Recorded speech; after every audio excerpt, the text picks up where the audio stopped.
मैं सच बताऊं आपको, जिंदगी में कुछ कर सके या ना कर सके, अपने बच्चों को किसी तरह 5 वक्त का नमाजी बना जाइएगा।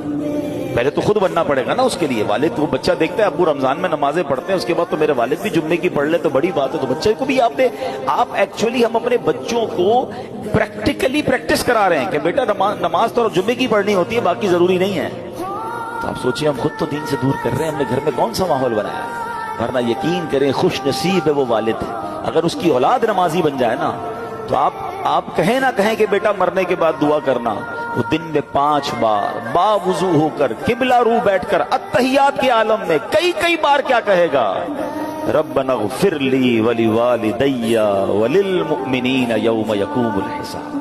हाय हाय, और क्या चाहिए उस वालिद को कब्र में कि फजर हो तो उसका बेटा, उसकी बेटी, उसके बच्चे दुआ कर रहे हैं, अल्लाह मेरे माँ बाप को बख्श दे। ज़ोहर में दुआ कर रहे हैं, असर में दुआ कर रहे हैं। मैं सच बताऊं आपको, जिंदगी में कुछ कर सके या ना कर सके, अपने बच्चों को किसी तरह 5 वक्त का नमाजी बना जाइएगा। पहले तो खुद बनना पड़ेगा ना उसके लिए। वालिद वो बच्चा देखता है अब्बू रमजान में नमाजें पढ़ते हैं, उसके बाद तो मेरे वालिद भी जुम्मे की पढ़ ले तो बड़ी बात है। तो बच्चे को भी आप एक्चुअली हम अपने बच्चों को प्रैक्टिकली प्रैक्टिस करा रहे हैं कि बेटा नमाज तो जुम्मे की पढ़नी होती है, बाकी जरूरी नहीं है। तो आप सोचिए, हम खुद तो दीन से दूर कर रहे हैं, हमने घर में कौन सा माहौल बनाया है।